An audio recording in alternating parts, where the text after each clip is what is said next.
خالی میں، تنہائی میں، اور اس کی آنکھیں بھر آتی ہیں۔ ایک شخص وہ بھی ہے، ساتواں شخص وہ بھی ہے کہ جو اپنے داہنے ہاتھ سے صدقہ کرتا ہے اور اتنا چھپا کے صدقہ کرتا ہے کہ بائیں ہاتھ کو بھی پتہ نہیں چلتا۔ یہ 7 افراد ایسے ہیں جو اس دن اللہ تعالیٰ کے اس عرش عظیم کے سائے میں جگہ پانے والے لوگوں میں سے۔ بالکل، حاکم عادل، یعنی جو کہ عدل و انصاف کے تقاضوں کو پورا کرے۔ اس سے ہم دیکھتے ہیں تاریخ اسلامی کے واقعات بھرے پڑے ہیں۔ حضرت عمر فاروق کا واقعہ بھی آپ کو یاد ہوگا، انصاف کے معاملے میں عدل فاروقی آج بھی ضرب المثل ہے، اور وہ واقعہ بھی آپ کو یاد ہوگا جب ان کے بیٹے ابو شحمہ کے لیے ایک عورت آتی ہے اور وہ کہتی ہے کہ لیجیے سنبھالیے اپنا بیٹا۔ وہ کہتے ہیں میرا بیٹا؟ وہ کہتی ہے کہ آپ کے بیٹے کا بیٹا۔ حضرت عمر فاروق دریافت کرتے ہیں جائز ہے یا ناجائز ہے؟ تو وہ عورت کہتی ہے کہ ناجائز ہے۔ اور اس کے بعد یہ قصہ بہت طویل ہے، وقت اس بات کا متقاضی نہیں ہے کہ ہم اس واقعے کو بیان کریں۔ اختصار کے ساتھ اگر یہ کرنا چاہیں کہ حضرت عمر فاروق اپنے گھر جاتے ہیں اور بیٹا کھانا کھا رہا ہے، دریافت کرتے ہیں کہ میں کون ہوں؟ تو کہتے ہیں کہ آپ ہمارے والد ہیں، امیر المومنین ہیں، میرا تم پر کیا حق ہے؟ آپ پہ دوہرا حق ہے، ایک بیٹے کا ہے اور ایک امیر المومنین کا ہے۔ دریافت کرتے ہیں کہ کیا تم نے فلاں یہودیہ کے گھر میں شراب پی تھی؟ پی تھی، میں نے توبہ کر لی۔ تم نے باغ میں کسی کے ساتھ زیادتی کی تھی؟ کی تھی۔ حضرت عمر فاروق گردن میں چادر ڈالتے ہیں اور گھسیٹتے ہوئے لے کے جاتے ہیں۔ وہ کہتا ہے کہ جو معاملہ ہے آپ حد جاری کرنی ہے، مجھے آپ اکیلے تنہائی میں جو ہے وہ سزا دے لیں، لوگوں کی نظروں میں ذلیل نہ کریں۔ لیکن حضرت عمر فاروق برسر مجمع جاتے ہیں، لوگوں کو بلاتے ہیں اور اس طرح 100 کوڑے لگواتے ہیں۔ واقعہ بہت طویل ہو جائے گا مولانا صاحب۔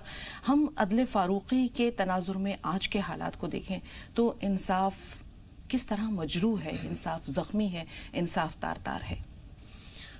اس میں جو سب سے پہلا شخص ہے وہ امام عادل ہے، انصاف پرور بادشاہ، انصاف پرور خلیفہ، انصاف پرور وزیر، حاکم، یوں یہ بھی کہہ سکتے ہیں کہ آپ انصاف پرور جج، منصف اور عادل، یہ تمام اس زمرے کے اندر آتے ہیں۔ جہاں تک بات ہے عدل فاروقی کی اور دور صحابہ کی، تو اس کی نظیر نہیں مل سکتی ہے، اور جن لوگوں نے اتنا شاندار کارنامہ انجام دیا ہے، اور جس عمر فاروق رضی اللہ تعالی عنہ نے کہا ہے کہ اگر اس کے دور حکومت میں کوئی پیاسا کتا بھی اگر مرتا ہے تو مجھے خدشہ ہے اس بات کا کہ کہیں اللہ رب العزت کی بارگاہ میں مجھ سے پوچھ نہ لیا جائے کہ تمہارے دور حکومت میں ایک پیاسا کتا مرا تھا۔ دور فاروقی کا واقعہ ہے کہ سیدنا عمر بن خطاب رضی اللہ تعالی عنہ تشریف لے جاتے ہیں بیت المقدس کی طرف۔ ایک ہی اونٹنی ہے، غلام ہے ساتھ میں، اور وہاں امیر المومنین ہے۔ دونوں اگر بیٹھتے ہیں اس اونٹنی پر تو پریشانی یہ ہوتی ہے کہ اونٹنی پر بار و بوجھ زیادہ ہو جائے گا۔ تو غلام ہے، وہ تو یہ سوچ رہا ہے کہ میں امیر المومنین کو ہکا کر کے لے کے چلوں، بٹھا کے لے کے چلوں، لیکن انہوں نے کہا نہیں، جتنا تمہارا حق ہے اتنا میرا حق ہے، جتنا میرا حق ہے اتنا تمہارا حق ہے۔ باری بندھ جاتی ہے اور باری باری لوگ اس اونٹنی پر سوار ہوتے ہیں، یہاں تک کہ ترتیب کے اعتبار سے جب امیر المومنین فلسطین کی زمین میں داخل ہو رہے ہوتے ہیں تو اس وقت میں باری ہوتی ہے بیٹھنے کی خلیفہ نوکر کی اور غلام کی، اور امیر المومنین اس کے لگام پکڑ کے جا رہے ہوتے ہیں۔ آج المیہ یہ ہے کہ اگر اپنا کوئی آدمی آ جاتا ہے، اپنا کوئی رشتہ دار آ جاتا ہے، کوئی بھائی ہے، بیٹا آ جاتا ہے، تو وہاں پھر عدل و انصاف کے پیمانے بدل جایا کرتے ہیں۔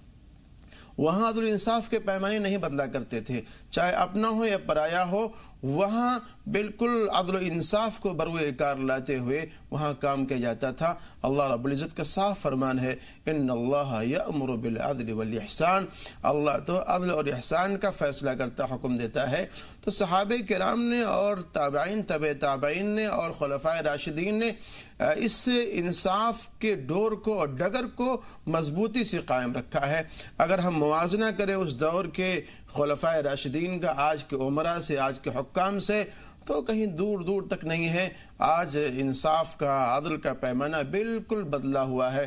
اپنا ہے تو چاہے کوئی 100 قتل کر کے آئے تو بھی معاف ہے، لیکن پرایا ہے اگر وہ چھینک بھی دے تو اس کا چھینکنا بھی قتل کے مترادف ہو جایا کرتا ہے۔ بالکل مولانا صاحب، اور اگر وہ بات ہو دونوں واقعات کی، ہم تھوڑی سی تفصیل اور بیان کر دیں کہ بیٹے کو کوڑے لگ رہے ہیں، 80 کوڑے میں بیٹا پانی مانگتا ہے، آپ کہتے ہیں کہ پانی نہیں، 90 کوڑے میں بیٹا خاموش ہو جاتا ہے سلام عرض کرتے ہوئے کہ اب میں جا رہا ہوں، آپ کوڑے جاری رکھتے ہیں اور 100 کوڑے کے بعد وہ لڑکا جان جانے آفرین کے سپرد کر دیتا ہے، اور اس کے بعد خواب میں حضرت رسول پاک صلی اللہ علیہ وسلم حضرت حذیفہ بن یمان کے پاس آتے ہیں اور حضرت عمر کو سلام بھجواتے ہیں کہ اسی طرح قرآن پڑھتے رہنا اور اپنے حد کو مضبوطی سے پکڑے رہنا۔ آپ نے بیت المقدس کا واقعہ بیان کیا، جب حدود میں داخل ہو رہے ہیں بیت المقدس کے تو غلام کہتا ہے آقا امیر المؤمنین ہم دشمنوں کی حدود میں آ گئے ہیں اور یہاں اسلام کی سربلندی کا تقاضا یہ ہے کہ آپ اونٹ پہ سوار ہوں اور میں اس کی مہار پکڑ لوں۔ آپ نے کہا کہ نہیں، یہاں انصاف مجروح ہوتا ہے۔ حضرت ابو عبیدہ بن الجراح آگے بڑھ کر آپ کا استقبال کرتے ہیں تو آپ کہتے ہیں ان کے کاندھے پر ہاتھ رکھ کے کہ ہم ارذل القوم تھے، ہم بہت گری پڑی قوم تھے، ہمیں اللہ نے اسلام سے عزت اور سر بلندی عطا کی ہے، ہم نے اس چیز کو چھوڑ دیا، یہی وجہ ہے کہ آج ہم ذلیل اور رسوا ہیں۔ دوسرا جو شخص ہوگا وہ نوجوان جس نے بچپن سے قرآن پڑھا، یعنی کہ وہ اللہ کی محبت میں اور اسلام کی محبت میں جس نے پروان چڑھا ہے۔ ایسے نوجوان آج ہمارے ہاں کہاں ملتے ہیں اور اتنے کم کیوں ہیں؟ ہاں، دوسرا وہ شخص جس کے بارے میں حدیث پاک میں فرمایا گیا ہے وَرَجُلٌ شَابٌ نَشَأَ فِي عِبَادَةِ اللَّهِ، کہ وہ آدمی جس کا اٹھان، وہ نوجوان جس کا اٹھان اور پروان و پرداخت اللہ کی بندگی میں ہوئی ہے۔ آج کا یہ زمانہ ہے اور دور صحابہ کا وہ زمانہ، اس دور صحابہ کے زمانے میں نوجوان دین کی طرف بڑے راغب ہوا کرتے تھے، اللہ اس کے رسول کی طرف راغب ہوا کرتے تھے، اور ہمارے دور کا نوجوان اللہ لعب کی طرف ہے، کھیل تماشے کی طرف ہے، اپنے اوقات کو ضائع کر رہا ہے، اپنے وقت کو خراب کر رہا ہے، یہاں تک کہ نہ جانے کتنے لاوبالی پن والے کام ہیں جس کے اندر ہمارے نوجوان مصروف ہیں اور اپنے اوقات کو ضائع کر رہے ہیں۔ تو اگر ایسا کوئی نوجوان ہے جس کا اٹھان، جس کی پروان و پرداخت ایسی حالت میں ہو رہی ہے کہ وہ اللہ کی بندگی کر رہا ہے، نماز پڑھ رہا ہے، روزہ رکھ رہا ہے، یہاں تک کہ اگر زکوٰۃ اس کے اوپر فرض ہے تو زکوٰۃ دے رہا ہے، قرآن شریف کی تلاوت کر رہا ہے، تو اللہ رب العزت اس نوجوان کو اپنے مخصوص سائے میں جگہ عطا فرمائیں گے۔ اور یہ روایت میں بھی ہے کہ وہ عبادت جو جوانی کے اندر کی جاتی ہے، وہ جوانی والی عبادت اللہ تعالیٰ کو بہت ہی زیادہ مرغوب ہے اور بہت ہی زیادہ پسندیدہ ہے، اس لیے کہ وہاں جو خواہشات نفسانیہ ہے اس کا زور بہت زیادہ ہوتا ہے، اور کوئی آدمی اگر خواہشات نفسانیہ کو کنٹرول میں رکھ کر کے دبا کر رکھ کر کے اللہ رب العزت کو راضی کر لے جائے اور اللہ کی خوشنودی حاصل کر لے جائے اور خواہشات نفسانیہ کو دبا لے جائے تو اس سے بڑا مرد مجاہد کوئی اور ہو نہیں سکتا ہے۔ تو اللہ رب العزت اس اکرام اور اعزاز میں اس نوجوان کو اپنے مخصوص سائے میں جگہ عطا فرمائیں گے قیامت میں۔ تیسرا وہ شخص جس کا دل مسجد میں لگا رہتا ہے، ایک نماز ادا کی ہے اور یہ فکر ہے کہ کچھ دیر کے بعد انشاءاللہ پھر یہاں آنا ہے، اپنے رب کو کے حضور پیش ہونا ہے، اسے منہ دکھانا ہے، تو یقینی طور پر اس کے اعمال، اس کے افعال، اس کے خیالات، اس کی خواہشات، اس کے جذبات اور احساسات سب پرہیزگار رہیں گے، سب کے سب میں تقویٰ جو ہے وہ شامل رہے گا، کیونکہ ابھی ہم یہاں آئے ہیں، کچھ دیر کے بعد پھر یہاں حاضر ہونا ہے، تو اس کے اندر جو رغبت ہے نماز کے لیے، اللہ کے حضور پیش ہونے کے لیے، یہ بھی اسے عرش الہی کے سائے میں رکھے گا۔ آج ہمارے نمازی کہاں ہیں؟ وَرَجُلٌ قَلْبُهُ مُعَلَّقٌ بِالْمَسَاجِدِ، تیسرا وہ آدمی جس کا دل اٹکا ہوا ہو مسجد کے ساتھ میں، نماز کے ساتھ میں، کہ ظہر کی نماز پڑھ کر کے گیا ہے لیکن اس کو فکر دامن گیر ہے کہ عصر کی نماز آنے والی ہے تو مجھے عصر کی نماز پڑھنے کے لیے جانا ہے، عصر کی نماز پڑھ کر کے فارغ ہوا تو فکر دامن گیر ہے کہ نہیں مجھے مغرب کی نماز پڑھنی ہے، تو گویا کہ نماز کے لیے اس کا دل اٹکا ہوا ہے مسجد کے لیے کہ مجھے مسجد میں جانا ہے۔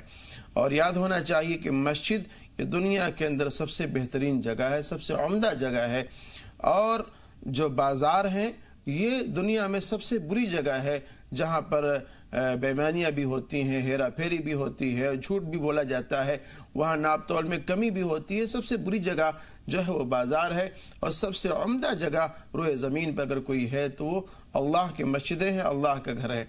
ایک بات اور ناظرین کے فائدے کے لیے میں عرض کر دوں کہ اس حدیث پاک کا قطعاً یہ مطلب نہیں ہے کہ آپ اپنے آپ کو 24 گھنٹے کے لیے مسجد کے حوالے کر دیں، بالکل، کہ اپنا کام دھندہ بالکل بند کر دیں، خرید و فروخت بند کر دیں، یہاں تک کہ تجارت آپ بند کر دیں، جو آپ کے اوپر ماں باپ کے حقوق ہیں، بیوی بچوں کے حقوق ہیں، سب کو چھوڑ کر کے آپ آ کر کے مسجد میں بیٹھ جائیں اور دنیا سے بالکل کٹ کر کے آپ بالکل یہاں مسجد میں آ کر کے بیٹھ جائیں۔ اس حدیث پاک کا قطعاً مطلب نہیں ہے بلکہ یہاں وہ مطلب بیان ہونا چاہیے اور لینا چاہیے جو سورہ جمعہ میں اللہ رب العزت نے فرمایا ہے فَإِذَا قُضِيَتِ الصَّلَاةُ فَانْتَشِرُوا وَابْتَغُوا مِنْ فَضْلِ اللَّهِ کہ جب نماز ختم ہو جائے زمین کے اندر پھیل جاؤ اور اللہ کا فضل تلاش کرو. ہمارے ایک ساتھی تھے، ان کو میں نے نماز کی طرف راغب کیا، نماز کی طرف راغب ہو گئے، ماشاءاللہ مسجد کو آباد کرنے والے ہو گئے، لیکن مسجد میں آتے تو پھر وہ صبح سے لے کے شام تک اور شام سے لے کے صبح تک ان کے سارے اوقات مسجد کے نظر ہو جاتے تھے، اور بڑی تبدیلی آ گئی. حالانکہ ہم نے ان کو سمجھایا بھی اور کہا بھی اس بات کو کہ دیکھیے نمازی ہونے کا یہ مطلب نہیں ہے، یا مسجد کی آباد کرنے کا یہ مطلب نہیں ہے کہ آپ کھوٹا گاڑ کر کے مسجد میں بیٹھ جائیں، ماں باپ کے حقوق کیا ہے اس کو فراموش کر جائیں، اور تجارت کیا ہے اس کو آپ بالکل بھول جائیں، بلکہ سب کے جو حقوق اللہ نے بیان کیے ہیں ان کو حقوق کو ادا کرنا چاہیے. واقعہ یہ ہوا کہ ان کے جو کی چوپٹ ہونے کے بعد میں پھر ان کو مسجد سے نکلنا پڑا، اور جو وضع قطع انہوں نے بنا لیا تھا پھر اس کو تبدیل کرنا پڑا. تو آپ کہیں کے لیے ایسا کوئی کام کرتے ہیں جس سے آپ کو رسوائی ہو اور آپ کو شرمندگی ہو؟ بالکل مولانا صاحب، ہم دیکھتے ہیں ہمارے سامنے مثالیں موجود ہیں. حضرت عبد الرحمن بن عوف ہیں، حضرت عثمان غنی ہیں، حضرت ابوبکر صدیق ہیں. یہ سب تاجر پیشہ لوگ تھے، تجارت بھی کرتے تھے، کسب معاش بھی کرتے تھے، غرباء اور مساکین کی خبرگیری بھی کرتے تھے، اور وقت پر جو ہے وہ اللہ تعالیٰ کے حقوق بھی ادا کرتے تھے. چوتھے وہ دو لوگ جو اللہ کی محبت میں ایک دوسرے کے ساتھ خیر خواہی کریں، ان کے دل آپس میں ملے ہوئے ہوں. آج تو ہم دیکھتے ہیں کہ ہمارے دلوں میں کینہ ہے، نفرت ہے، بغض ہے، سازشیں ہیں، نہ جانے کیا کچھ ہے. مولانا صاحب، تو جب دل اتنا خراب ہے تو پھر اعمال کیسے قبول ہوں گے؟ ہاں، بڑی اہم بات ہے. رجلان تحابا فی اللہ اجتمع علیہ وتفرقا علیہ. محبت ہو تو اللہ کے لیے ہو، اور اگر واقع دشمنی بھی ہو تو اللہ کے لیے ہو. جمع ہو تو اللہ کی محبت پہ جمع ہو، جدا ہو تو اللہ کی محبت میں جدا ہو. آج ہمارا حال یہ ہے کہ ہماری اور آپ کی جو علیحدگی ہے، ہماری اور آپ کی جو محبت ہے، وہ دنیاوی مفاد پر ہے. جی، دنیاوی مفاد پر ہے. آپ سے مفاد ہمارے وابستہ ہیں، ذاتی اغراض ہیں، تو ذاتی اغراض کی بنیاد پر جب تک مفاد وابستہ ہے، جی حضوری کرتے رہے، ملتے رہے اور محبت کے اظہار کرتے رہے. اور جہاں دیکھا کہ آپ سے ہمارے اغراض ختم ہو گئے، مقاصد ختم ہو گئے، تو ہمارا راستہ الگ ہو گیا اور آپ کا راستہ الگ ہو گیا. حالانکہ ہونا یہ چاہیے کہ اگر کوئی شخص دیندار ہے، اللہ والا ہے، متقی ہے، پرہیزگار ہے، اس کی عادتیں اچھی ہیں، اچھے اخلاق والا ہے، تو ہماری دوستی ہو اللہ کے لیے، اس سے اللہ کے لیے ہم اس سے جڑیں، اللہ کے لیے اسے محبت کریں. لیکن اگر خدا نخواستہ اس کے اندر کوئی تبدیلی آتی ہے، کوئی بدلاؤ آتا ہے، اخلاق رذیلہ کا وہ حامل ہو جاتا ہے، شخص وہ برائیاں کرتا ہے، تو اگر ہم جدا ہو رہے ہوں تو اس بنیاد پہ جدا ہو رہے ہوں کہ وہ شخص اللہ کا نافرمان ہے، اللہ کا دشمن ہے، اور اخلاق رذیلہ کے اندر وہ ملوث پایا جا رہا ہے. تو جدائیگی ہماری اس بنیاد پر ہونی چاہیے، نہ کہ اس بنیاد پر کہ ہمارے اغراض جو تھے وہ ختم ہو گئے تو ہم جدائیگی یہاں اختیار کر لیں. تو اکٹھا ہونا بھی اللہ کے لیے ہے اور دور ہونا بھی اللہ کے لیے ہے. یہاں دشمنی بھی اللہ کے لیے ہے اور دوست بھی اللہ کے لیے ہے. اگر یہ مزاج ہوگا اور یہ نظریہ ہوگا اور اللہ کے لیے محبت قائم کی جائے گی تو اللہ تعالیٰ اتنا خوش ہوں گے ان دونوں حضرات سے اور افراد سے کہ اللہ تعالیٰ اپنے مخصوص سائے میں ان کو جگہ عطا فرمائیں گے، اور اللہ کے اس مخصوص سائے کے علاوہ اس دن کوئی سایہ نہیں ہوگا. جی، پانچواں وہ شخص جسے کوئی حسن و جمال والی خاتون یا کوئی با اثر خاتون گناہ کی دعوت دے اور وہ شخص کہے کہ میں اللہ سے پناہ مانگتا ہوں. حضرت یوسف علیہ السلام کی مثال ہمارے سامنے ہے مولانا صاحب. عام طور پر بھی ہم دیکھتے ہیں کہ اللہ کے بہت سے ایسے نیکوکار لوگ ہیں جنہیں اگر اس طرح کی کوئی دعوت ملتی ہے تو وہ کہتے ہیں کہ ہمیں اللہ سے خوف آتا ہے، ہم اللہ سے ڈرتے ہیں. تو اس ایسے معاملات میں، ایسے نازک وقت میں خوف خدا یا تقوی، اس کا کیا رول ہے اور آج کے زمانے میں اس کی کیا اہمیت ہے؟ دیکھیے، بہت ہی اہم چیز ہے، اور ان تمام چیزوں کا دار و مدار انی اخاف اللہ، اللہ کا خوف، اللہ کی خشیت اور اللہ کا ڈر. جس دل اور دماغ میں یہ چیز راسخ ہوگی اور پیوستہ ہوگا تو یہ ہاتھ کپ کپائے گا کسی طرف اٹھنے سے، یہ آنکھ بھی شرمائے گی کسی کی طرف اٹھنے سے، یہ پیر بھی ہمارا تھر تھرائے گا کسی ایسے گناہ کی طرف چلنے کی وجہ سے. جب خوف خدا ہوگا، تب خوف خدا نہیں ہے تو سارے بندھن کھلے ہوئے ہیں، ساری بے شرمیاں ہیں اور تمام حجابات وہاں پہ ختم ہیں، وہاں آدمی جو چاہے وہ کرے. تو اللہ رب العزت نے ان تمام چیزوں کا جو پیمانہ رکھا ہے، جو کسوٹی رکھی ہے، وہ خوف خدا و خشیت الہی رکھی ہے۔ ایک وہ زمانہ تھا کہ اگر کوئی گناہ کی دعوت دیتا تھا، گناہ کی طرف بلاتا تھا، تو لوگ کہتے نہیں نہیں نہیں ہم یہ گناہ نہیں کر سکتے ہیں، گناہ سے بھاگتے تھے۔ لیکن آج کا زمانہ جو ہے، جس پہ ہم گزر رہے ہیں، جس دور میں ہم جی رہے ہیں اور سانس لے رہے ہیں، اگر اس کا ہم موازنہ کریں تو قدم قدم پر لوگ گناہ کرنے کو تلاش کرتے ہیں، گناہ کرنے کو تلاش کرتے ہیں، چاہے ظلم کے اعتبار سے ہو، چاہے عیاری مکاری کے اعتبار سے ہو، چاہے وہ سود خوری کے اعتبار سے ہو، چاہے زنا کے اعتبار سے ہو، چاہے تہمت و الزام تراشی کے اعتبار سے ہو، جس بھی اعتبار سے بھی گناہ ہو سکتے ہیں۔ آج ہم لوگ موقع تلاش کرتے ہیں اور موقع تلاش کر کے اپنے آپ کو اس گناہ کے دلدل میں ڈھکیل دینا چاہتے ہیں، اور پھر ہم بھول جاتے ہیں کہ کہاں خوف خدا ہے اور کہاں خشیت الہی، اور کہاں قیامت قائم ہوگی اور کہاں قیامت برپا کی جائے گی اور جنت جہنم کا فیصلہ ہوگا۔ ان تمام چیزوں کو ہم فراموش کر دیتے ہیں۔ اسی لیے کہا گیا ہے کہ خوف خدا ایک ایسی بنیادی چیز ہے کہ ہر دل اور دماغ کے اندر ہر وقت سوتے جاگتے اٹھتے بیٹھتے یہ ماحضر ہونی چاہیے۔ اگر یہ ہوگی تو انشاءاللہ العزیز ہمارا دامن گناہوں سے پاک و صاف ہوگا۔ بالکل مولانا صاحب، رأس الحکمت مخافت اللہ، مخافت اللہ، کہ حکمت اور دانائی کا جو سرچشمہ ہے، بنیاد ہے، وہ خوف خدا ہے۔ وہ سوتے ہی پھوٹتے ہیں اللہ تعالیٰ کے خوف سے۔ اب آ رہے ہیں خاموشی سے صدقہ کرنے والے کی جانب، کہ جو اس طرح صدقہ کرے کہ وہ جب دائیں ہاتھ سے دے تو بائیں ہاتھ کو خبر نہ ہو۔ اس میں ہمیں یاد آ رہا ہے، ہمارے کالر نے بھی سوال کیا تھا کہ کبھی کبھی ہم دوسروں کو ترغیب یا تحریض دلانے کے لیے بھی کچھ جتا دیتے ہیں یا اظہار کر دیتے ہیں، تو یہ کیسا ہے؟ اور اگر کوئی شخص ایسے صدقہ کرتا ہے تو کیا وہ قیامت کے دن عرش الہی کے سائے میں نہیں ہوگا؟ رجل تصدق صدقة فأخفاها، کہ وہ شخص جس نے صدقہ اتنے چپکے سے کیا ہے، اتنا چھپا کے کیا ہے کہ اگر داہنے ہاتھ سے دیا تو بائیں ہاتھ کو بھی پتہ نہیں کہ اس نے کیا دیا ہے اور کس کو دیا اور کتنا دیا ہے۔ یہ اخفاء اس وقت میں مطلوب ہے جہاں ریاکاری اور شبہ کا مسئلہ ہو، ریاکاری اور دکھاوے کا مسئلہ ہو۔ لیکن اگر ریاکاری اور دکھاوے کا مسئلہ نہیں ہے، وہاں تحریض کا مسئلہ ہے۔ جیسے کہ غزوہ تبوک کے موقع پر جناب رسول اللہ صلی اللہ علیہ وسلم نے ایک عام چندے کا اعلان کیا تھا، مجمع عام میں اعلان کیا تھا، اور اس میں پھر تحریض تھی صحابہ کرام کو کون کتنا لے کر کے آتا ہے۔ آپ کو واقعہ یاد ہے، سیدنا صدیق اکبر رضی اللہ تعالیٰ عنہ پورا جھاڑو لگا کر کے اپنے گھر میں لے کر کے سامان پیش خدمت کیے تھے۔ عمر فاروق رضی اللہ تعالیٰ عنہ بھی سامان لے کر کے آئے تھے، تو اللہ کے رسول نے پوچھا تھا کہ بھائی عمر کیا لے کر کے آئے ہو؟ تو عرض کیا کہ اللہ کے رسول پورے گھر میں جو سامان تھا ہم نے اس کے 2 حصے کیے ہیں، ایک حصہ میں آپ کی خدمت میں پیش کر رہا ہوں اور ایک حصہ گھر والوں کے لیے، بچوں کے لیے چھوڑ کر کے آیا ہوں۔ صدیق اکبر سے پوچھا کہ بھئی آپ کیا لے کر کے آئے ہیں؟ تو انہوں نے عرض کیا کہ اللہ کے رسول گھر میں جو بھی کچھ تھا وہ آپ کے خدمت میں، آپ کے خدمے میں ہم نے ڈال دیا ہے۔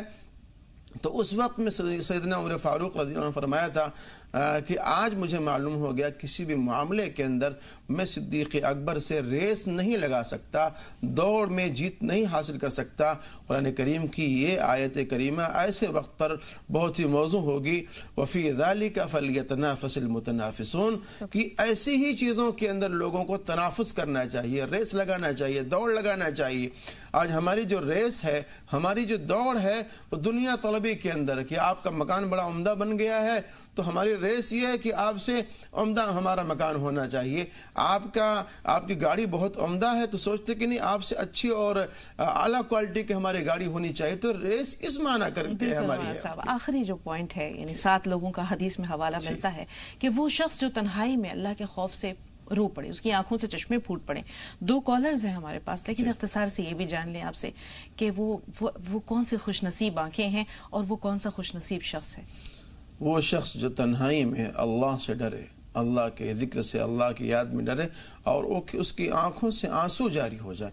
2 قطرے اللہ کو بہت پسندیدہ ہیں، ایک قطرہ وہ جو اللہ کے راستے میں خون کا بہا ہوا ہو، اور دوسرا وہ قطرہ جو اللہ کے خوف سے آنکھوں سے ٹپکا ہوا ہو، گرا ہوا ہو۔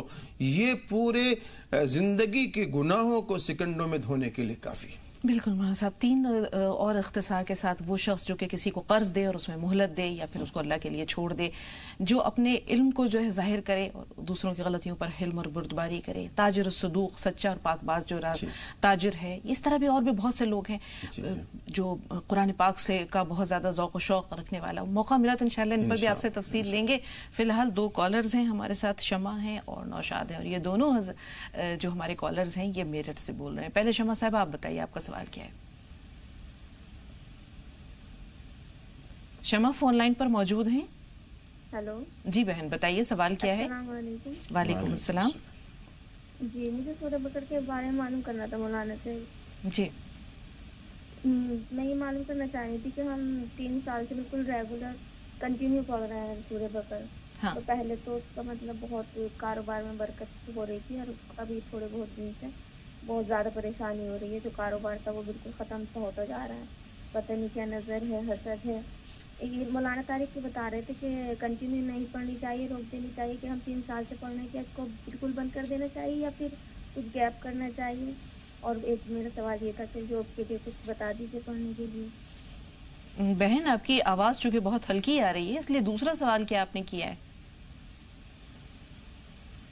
دوسرا سوال شمع صاحبہ آپ نے کیا کیا؟ پہلا تو سورہ بقرہ کے حوالے سے ہے، دوسری بات آپ نے کیا کیا؟ کاروبار کے تعلق سے کہہ رہی تھی. رابطہ نہیں رہا. نوشاد بھائی آپ بتائیں آپ کا سوال کیا ہے؟ جی السلام علیکم، ڈاکٹر نوشاد بول رہا ہوں. باجی وعلیکم السلام ورحمۃ اللہ وبرکاتہ. کیسے ہیں بھائی؟ بڑھیا، آپ کی دعا ہے باجی، ماشاء اللہ بہت اچھا ہوں الحمدللہ. اور باجی مجھے ایک بات یہ معلوم کرنی تھی، جیسا ابھی آپ بتا رہے تھے کہ جو آنسو نکلتے ہیں، قطرے نکلتے ہیں آنسو کے، ان پہ اجر ملتا ہے. تو مانگنے پہ اجر، جو آنسو نکلتے ہیں ان پہ اجر ملتا ہے، اور جو خوشی میں آنسو نکلتے ہیں، اللہ کے شکرانے کے طور پہ آنسو جو نکلتے ہیں ان پہ بھی اجر ملتا ہے کیا؟ کیونکہ کل میرا بیٹا اور میری بیٹی انٹر میں دونوں ماشاءاللہ فرسٹ ڈویژن سے پاس ہوئے ہیں، اور وہ آپ کی دعاؤں کا ہی اثر ہے. بہت مبارکباد، بہت مبارک ہو نوشاد بھائی. یقینی طور پر اللہ کا فضل و کرم ہے اور آپ کی جو ہے وہ تربیت کا اثر ہے، ہمارے ناظرین کی دعاؤں کا یہ اثر ہے. تھوڑا سا انتظار، آپ کے سوال کا جواب ضرور دیں گے، لیکن جب بات مبارکباد کی ہو رہی ہے تو لگے ہاتھوں ہم سالار بھائی کو بھی مبارکباد دے دیں. آج 28 اپریل ہے، آج ان کے بیٹے کی شادی خانہ آبادی ہے. تو ہماری پوری ٹیم کی جانب سے، راہ نجات کی پوری ٹیم کی جانب سے، مولانا صاحب کی جانب سے، ہماری جانب سے، اطہر بھائی موجود نہیں ہیں ان کی طرف سے بھی آپ کو بہت بہت مبارک ہو. اللہ تعالیٰ کرے یہ تمام کام جو ہیں شادی کے بخیر و خوبی انجام پائیں اور اللہ تعالیٰ ان دونوں کو خوش رکھے. جمیل بھائی پونے سے ہیں. جمیل بھائی سوال بتائیے. جی سوال بتائیے جمیل صاحب، کیا سوال ہے آپ کا؟ السلام علیکم. وعلیکم السلام ورحمۃ اللہ وبرکاتہ. جمیل بھائی کی کال پہلے ہم لیں گے. ثنا آپ سے انتظار. وعلیکم السلام. جی ثنا بتائیے آپ کا سوال کیا ہے؟ میرا سوال یہ ہے باجی کہ ہم نے نا لون بغیر لون کا رکشہ لیے تھے. ہاں اپنے لون حرام ہے نا، اس لیے بغیر لون کا رکشہ لیے، اور اپنے لون حرام ہے نا اس لیے بغیر لون کا رکشہ لیے. اور اس میں کیا ہوا کہ ہمارے کو جس کا پرمٹ تھا نا، اس نے دلال نے کیا کرا، ہمارے رکشے پر لون کاٹ دیا اور اتنا پریشان کر رہا ہم کو کہ حد نہیں. اتنی پریشانی ہے کہ رکشے کا ہفتہ بھرتا نہیں ہے، اور بھرنے کا بولتے تو ہم سے جھگڑے کرتا. ہم بولتے ہم پولیس میں رپورٹ کریں گے، تو بولتا کہ جو دینے کا ہے وہ بھی نہیں دوں گا، اور پولیس کچھ نہیں کر سکتی. ہم کو اتنا پریشان کر کے چھوڑ دیا کہ حد نہیں تھا. ہم نے 2 پیسے جوڑ کر رکشہ لیے، اور رکشے کی ہمارے رکشے کی ایسی کر دیا آپ نے. اللہ آپ کی پریشانی ہم دور بہت کرے. پریشان ہیں.